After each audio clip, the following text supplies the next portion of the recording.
মূল্যস্ফীতি কমিয়ে দ্রব্যমূল্য মানুষের হাতের নাগালে রাখাই হবে আসছে বাজেটের বড় চ্যালেঞ্জ, এমন অভিমত বিভিন্ন শ্রেণী পেশার প্রতিনিধিদের।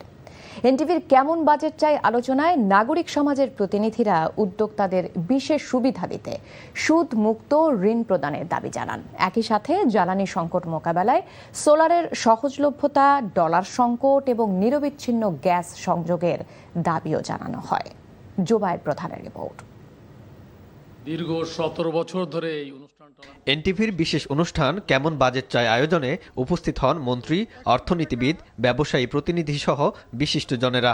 অর্থনীতির চাকা আরো সামনের দিকে কিভাবে গতিশীল করা যায়, এটাই হলো মূলত চ্যালেঞ্জ। বিনিয়োগ, অর্থনৈতিক প্রবৃদ্ধি, মূল্যস্ফীতি, জ্বালানি ও বিদ্যুৎ, শিল্প বাণিজ্য, স্বাস্থ্যসেবা ও কৃষি সহ গুরুত্বপূর্ণ খাতগুলোতে আসন্ন বাজেটের চ্যালেঞ্জগুলো তুলে ধরেন বক্তারা।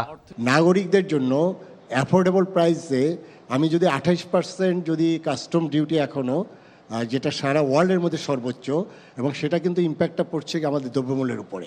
কার্ড আমাদেরকে দেন, আপনার বাসে হাফ টিকিটের মতো ছাত্রদের, তাহলে মনে হয় যে আমরা কম্পিটিশনে পিছিয়ে থাকবো না, আমরা আমাদের সক্ষমতা আরও প্রমাণ করতে পারবো, অনেক বড় সুযোগ আমরা হারাবো না। আপনারা এই বছরে আপনারা যতখানি টাকা দিতে পারেন maximum for gas exploration please দিয়েন। সভায় ব্যবসায়ী ও নাগরিক সমাজের প্রতিনিধিরা কর জটিলতা কমানো, ট্যাক্স জিডিপি অনুপাত বাড়াতে হয়রানিমুক্ত কর ব্যবস্থা চালু, ক্ষুদ্র ও মাঝারি উদ্যোক্তাদের জন্য প্রণোদনা এবং আমদানি রপ্তানি প্রক্রিয়া সহজ করার দাবি জানান।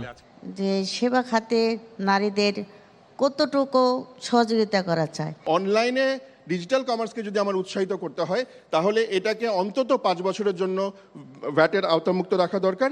আমাদের ক্ষুদ্র ব্যবসায়ীরা যেহেতু এই মধ্যপ্রাচ্যের যুদ্ধের কারণে বিপদে আছে এবং আরও 2 বছর বিপদে থাকবে, তো সেখানে প্রায় 20,000 কোটি টাকা মতো বরাদ্দ থাকবে কিনা এই ক্ষুদ্র ব্যবসায়ীদের জন্য মাননীয় উপদেষ্টার কাছে আমার একটা দাবি থাকলো। এ সময় সরকারের প্রতিনিধিরা জানান, ব্যবসায়ীদের যৌক্তিক দাবিগুলো বিবেচনায় নেওয়া হচ্ছে। রাজস্ব ব্যবস্থায় সংস্কার, অনলাইন ভিত্তিক সেবা সম্প্রসারণ এবং বিনিয়োগ বান্ধব পরিবেশ তৈরিতে কাজ করছে সরকার। আপনারা যে কথাগুলো উল্লেখ করেছেন মূলত সবাই আমরা একমত, এবং সেটাই আমরা দেখতে চাই।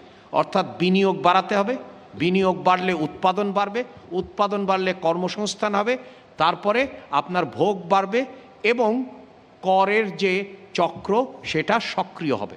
2034 সালের মধ্যে আমরা $1 ট্রিলিয়ন অর্থনীতি গড়ে তুলতে চাই। এছাড়া বিদ্যুৎ ও গ্যাসের নিরবিচ্ছিন্ন সরবরাহ নিশ্চিত করা এবং নতুন বিনিয়োগে দীর্ঘমেয়াদী নীতিগত নিশ্চয়তা দেওয়ার আহ্বান জানান ব্যবসায়ীরা।